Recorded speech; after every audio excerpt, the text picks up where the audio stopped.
Welcome back to Hart, a show where we talk about animes, video games, and movies, young and old. And today we're continuing our alien adventure, going through all the alien movies, and we're going to be talking about where it all began, Alien, along with Aliens, the sequel. Now, it kind of goes without saying that the movie Alien is just an absolute masterpiece. Like, let's be real. It is considered one of the greatest and most influential science fiction and horror movies ever made. So yeah, you could say that it's a pretty big deal. This movie came out in such a perfect time where Star Wars was super popular, like 1977, I think. Halloween just came out right after this movie finished filming, actually. And that's just a huge success as well. We got Jaws also being a massive success. And this movie was actually pitched as a Jaws in space because they just wanted to do some sort of like Thrasher horror movie, but involving some unkillable beast or seemingly unkillable beast. I really like to bring those things up when I talk about the movie because I feel like it is kind of important. You don't necessarily need to know those things, but it just adds so much more to that experience, kind of knowing that this whole movie was a little bit of an experiment, so to say, with no intention of it being the franchise that it is today, with no intention of them even making a sequel. So the movie isn't written in a way where they're gonna make more. It's just a one-off, so they don't have to create all this establishment with like character backstory or really like characters in general. They just have to do enough to establish you in the world where you are. And they do such a good job, like with the visual effects and stuff. It just looked so good. Yeah, there's some parts where, let's say they're landing onto the planet where they get the distress signal from, and everyone's sitting in their chairs like this, right? And they're going, We're hitting it on the landing strip, boys. We're getting ready to land. Sure, that's kind of absolutely hilarious when they do that. But for me, there was not a single point where I'm watching this movie and thinking that it looks dated. Like, it just looked good. I really think that it held up. Like, there weren't times where the visual effects, special effects, whatever, took me out of the movie in any way because of how many practical effects that they have. Oh, man. It's so cool. And even when they show giant space shots, it's literally like in Star Wars how it just looks like they're in space and that just looks like a giant ship. But really, it's just a toy or something like that. And it's really small and it's a little figure. Like, there were only a couple shots where I was like, yeah, that's a green screen or whatever. But other than that, I really thought all of that held up. And I think that the Alien is best. This is not even really a debate or anything. The Alien is best as a practical prop, as someone in a costume, as an animatronic, just as anything but fully CGI'd. I think that it's a much better route to go. But yeah, there's really not much more for me to say about like the CGI and the visual effects and stuff. I can just gush about it all day. I think for me, this movie is more of like a technical masterpiece. It's so crazy. Like the camera movements, the camera operator was on actual crack during this thing, man. It's so fucking fun. You're just following them the whole time and it's like, I don't know. It's like a little shaky cam, but it's done so well where they have these camera movements like they're on this side of Ripley and then like go around and they're like, it's like from here and they switch around and it's like, boom. It goes from shoulder to shoulder and she's going and she's looking from this way to that way and it cuts around her and it like opens up to this wide shot and she's holding a fucking gun and it's just so epic. And I'm sure they had help with, you know, some film devices, but something that's, we'll get into the second movie that you'll notice huge in the second movie is that they use way more like cranes and dolly shots and they use way more film equipment to assist them in the shots that they make, which there's nothing wrong with that. But the fact that in the first one, I guarantee you it was some dude holding a camera like strapped to him in some way the majority of the film. It's just so, it's just so beautiful. It's so beautiful. It's such a beautiful thing to watch. So like I'm saying, like for me, this movie, I just geek out watching it because all of like the technical stuff in the era that it came out, I'm like, this is so crazy that they were able to do this. It looks so good. And then you have all that with Sigourney Weaver. Hell yeah, let's fucking go. This is a bop. And I was just reading that Sigourney Weaver, character of Ripley, Meryl Streep was up for it as well. How weird would that have been? In another universe, there's a whole Alien franchise where the character Ripley is Meryl Streep.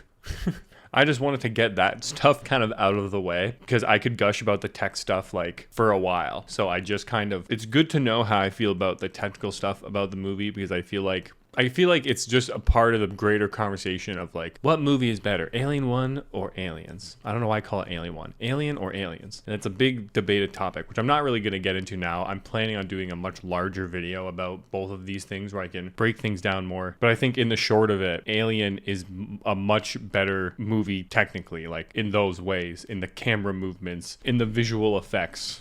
Yeah, that kind of all I really wanted to say. That's kind of all I really wanted to say about that. I'll move on. So the actual plot of this movie is pretty simple because we don't really dive too much into character backgrounds because like I was saying, this was just supposed to be a one-off. So they don't really need to establish anyone too much. You just know that there are people on a ship, that they have a job. They all have their own jobs. Like this is the captain, this is the science officer, this is the engineers. Like that gets established pretty quickly. They weren't building this movie up to be anything more than a one-off, so they didn't really have to get too crazy with it or get too crazy with any of the character development. Well, not development, but setting up any characters necessarily, because then like characters had depth, but they didn't have enough depth where they're trying to set them up for anything more. It's just they are what they are in this movie, and that's kind of it. That's totally fine, because then it makes things like pretty easy to follow. There's a crew, they're on their way back to Earth, they're all in cryo sleep, and they get woken up.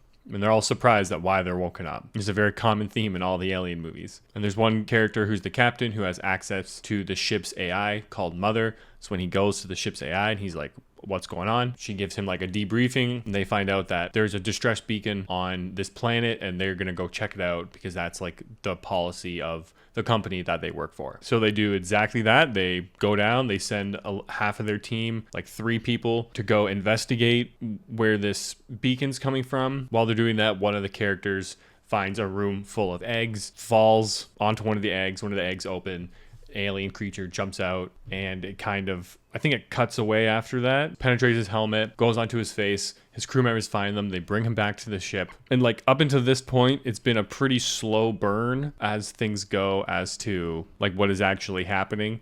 This is the first time where it's like, okay, shit's happening, but there's been a pretty big build up to that point. Because this whole time it uses just other ways to build tension throughout the movie to make you feel uneasy. It's pretty crazy stuff pretty much from here on. So I guess I don't want to get too much into the plot because I don't know. Not that I'm gonna be spoiling anything because it's, you know, an old movie and everything. I don't want to get too much into the plot because it's just one of those things where I would just encourage you to go watch it. Where I don't think the fact that it came out in 1979 will hold you back or make you think like it's an old movie and that you won't be able to like get into it. Like, no, you definitely will.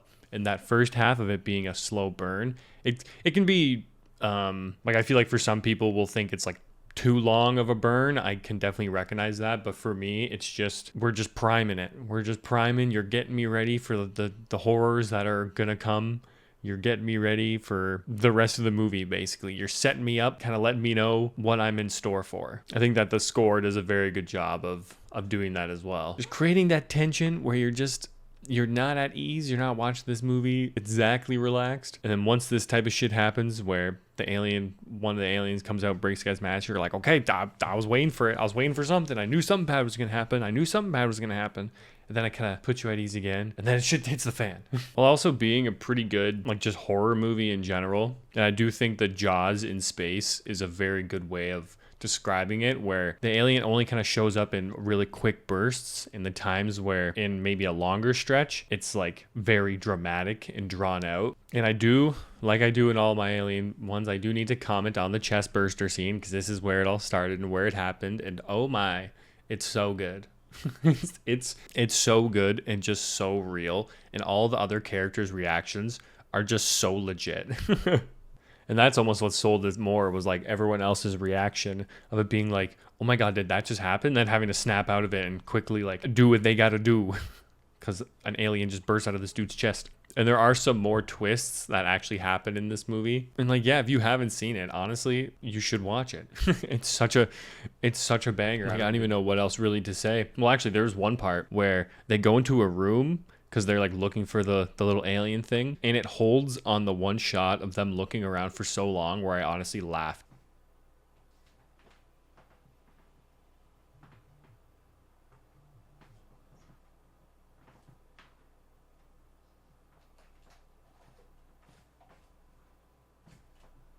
Yeah, I think you get it. And like, it's supposed to build tension, but that part was honestly kind of funny. Actually, one thing I can comment on is there's one character who dies in this one where I just was so sad. The one character just was like such wrong place, wrong time, didn't deserve to die, and it made me sad. Because a lot of times with these movies, like some of the deaths are like deserved. I guess a lot of the time people are pretty innocent, but this guy was just trying to find the cat. It was so not fair. There's a kitty cat in this movie, and it's so cute. But yeah, best way to describe this movie is it's a good horror movie in space. If you like science fiction, you like horror, you like thrillers, you'll like this movie. It definitely holds its title as one of the greatest and most influential science fiction and horror films of all time.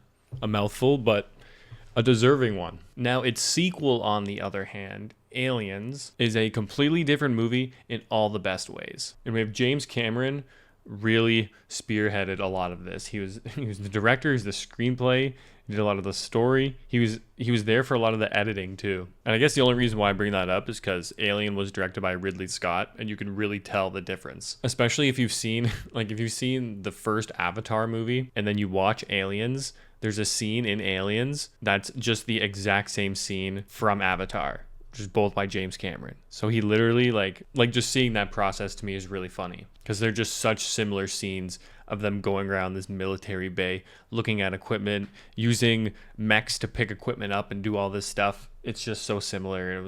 It just had me laughing. But Aliens is not so much a horror movie Jaws in space. It's much more on the level of an action space movie. Definitely has elements of horror and suspense, drama, thriller, but it is definitely more of an action movie. And by God, does it ever do a hell of a job. Like right off the bat, you are hit with a pretty big jump scare in this movie, because I think that with this being like the sequel to Alien, you're going into it thinking that it's going to be kind of the same type of horror, slow burn, horror movie, Jaws in space, like I was just saying. But pretty quickly, right off the bat, you're hit with a jump scare. It does it almost as a way to just throw you off, because this whole movie's gonna throw you off.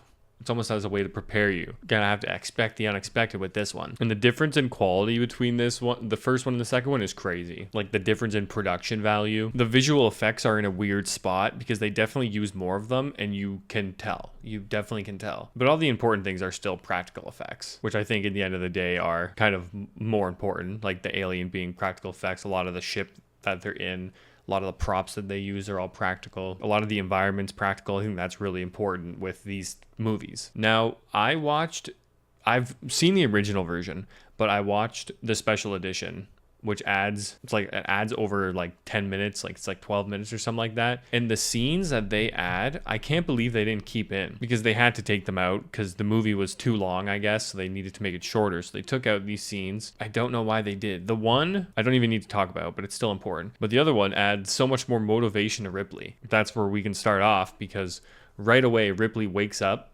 At the end of the first movie, she had gone into cryo sleep to go towards Earth, and her ship ended up getting completely lost.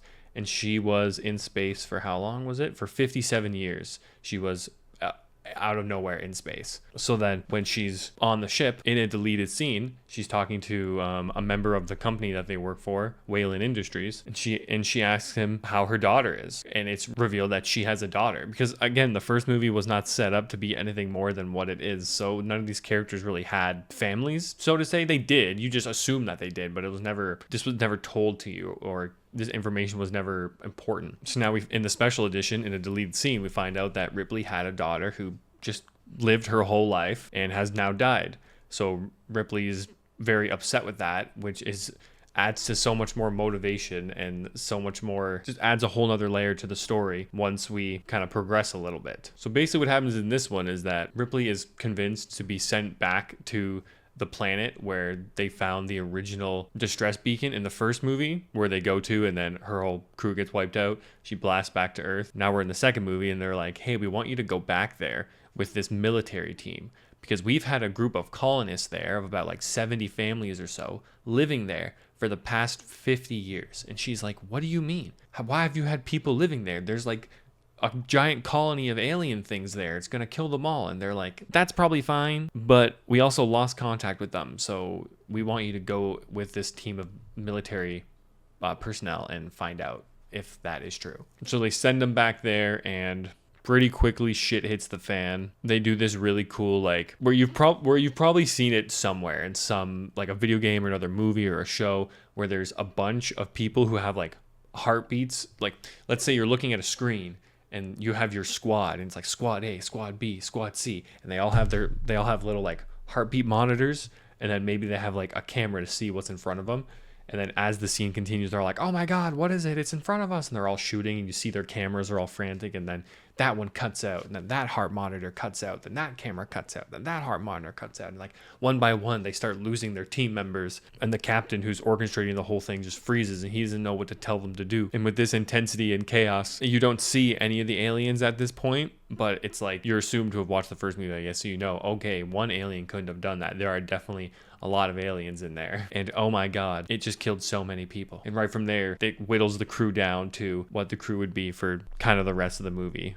Ish. While trying to get out of this facility now covered with aliens, they find a little girl who's just been basically living in the vents there the whole time because her family is now presumably dead. And with the special edition, with Ripley finding this little girl, it's like, because Ripley had a daughter, and Ripley's daughter's dead, and now she's finding this little girl, so she's gonna take on this like motherly parental role for sure. And I guess without the special edition, you kind of assume the same thing, but with the added scene, it's so much more of obvious information that you just don't have to assume, and it's just right there, and it's just so much better, I feel like. So yeah, I don't want to go too much into the plot about this one either, but like I said, it is an action movie, so they be blasting. There's a ton of aliens, and they're not afraid to shoot the absolute fuck out of them, and they do. But it's always funny when they shoot the alien, and they're like, they say it a million times that the aliens have acid blood, and they'll like shotgun an alien in the face, and the blood will spray everywhere and hit someone on their team. It'll just always hit someone on their team. And this movie also is just extremely technically amazing. Like the camera, oh my God, the camera work, dude. The camera work's crazy, and it's so much more like assisted with equipment to where it can just be so much smoother, not as shaky cam. And there's a lot of like zoom in close-up shots of stuff that happen. Like when people turn, the camera like whips towards them and zooms in, reloading, and it's like zoom, zoom, point, zoom, and it's like all these crazy action-packed shots. There's a line, it's not really a spoiler, it's just so awesome when it happens. Knowing it out of context is fine. Ripley's like in a robot, comes out of the smoke, and it like zooms in close to her, and she's like, get away from her, you bitch. It's just so fucking sick. And also the cool thing with Aliens is that you don't actually have to see the first movie to understand everything that's going on. I know I kind of said earlier that the movie assumes that you've seen the first one, but it also just explains everything to you. Like she even says, they basically spell it out like, yeah, she was at this planet before, and now we're gonna make her go back. And they don't go through the whole first movie, but she has like a briefing with the company at the beginning, and they kind of go through the events of the first movie. So it's a sequel where it 100% can stand on its own, like 100%, to the point where that's where the conversation begins of which is better, Alien or Aliens. And it really comes down to, do you like horror or do you like action? Because that's going to sway your answer more. And that's kind of where the argument begins of which is better, the first or the second, because they both are just independent movies. And that's the thing with sequels. That's kind of why sequels always somewhat fails, because they're never as good as the first. But you really can argue that either are better. It all kind of depends on your preference of action movie or horror movie. The second one has, I think, a lot more, where I'm not trying to do the debate now, but it's just very easy to compare them while you're talking about it. But the second movie has so many like weird comedic things with the character Newt, her name is, and she's the girl they find in the vents who Ripley kind of takes on to be her daughter. She has not that many lines, but all of her lines are very like comedically timed, and I think that's the point. She just breaks the tension throughout the whole movie, and there's this like entity of like safeness with her where you kind of know when she's around that nothing crazy is gonna happen. Even though they've already killed a child in this movie, you kind of know it's not gonna be her. Second one just establishes so much more about Ripley and her as a character, past and her even moving forward. Like this movie ends not like it has a closure, like an ending, but it also definitely is opened up to another movie. Ripley's even kind of given like a kind of a love interest. You see some flirting going on there. I don't, it's not really plain sight exactly, but you're just given so much more for all of the characters. And if anything, it's just the best sequel ever made. Like, if anything, we definitely can agree that this is just one of the best sequels ever made, if not the best sequel ever made. Both of these movies are just so good, and it's so hard to talk about one without talking about the other. Like, I almost couldn't bring up the first one the whole time I was talking about the second movie. And I brought up the second movie so many times when talking about the first movie. And like I said, I do want to make a video where I actually talk about both of them more in like a comparison way. But again, this is all just my opinion. I've always loved these two movies. Aliens has always been one of my favorite movies of all time, and I've always said that. But now that I've rewatched Alien, I'm like, oh, they're both so good. I wasn't familiar with the first one's game that much, but wow, I love it so much. It's so fucking good. Like, they're so good. Please watch these movies. If you're taking anything, like, I don't know if you've watched my Prometheus and Alien Covenant review, if you're taking anything from these two videos that I've made, just watch all of the Alien movies. And I've done an Alien Romulus one as well, and they're all so good. Now I'll be moving on to Alien 3 and Alien Resurrection, which I'm a little nervous for because they're definitely not as critically acclaimed, let's say, as the other ones. Definitely not as talked about, and when they are talked about, they're not that positive. But I'm just very happy for the experience of Alien and Aliens because, God, they're just so good. Watch them back to back. If you ever watch them back to back. That'd be such a good idea. I'm also playing Alien Isolation, which is set in between 1 and 2, and you actually play as Ripley's daughter. So that's another thing, the special edition just adds more canon into it, just adds more canon into the whole universe. So yeah, they're just so good. These movies are great, and I enjoy them so much. So yeah, I guess that's it. The easiest way to support me is to subscribe, to like this video. I've got a lot more where that came from. So I got my Alien Prometheus and Alien Covenant review, and my Alien Romulus review right here. I still have some more anime ones coming down the pipe. Just finished Free Run. So good. And I also went to the Final Fantasy VII Rebirth Orchestra Tour. That was fucking sick. That was another fantastic show. So yeah, thank you so much for watching. Until next time, good afternoon, good evening, and good night. And don't let the face huggers bite. I don't know if I said that last time, but it's not a half bad line. Bye.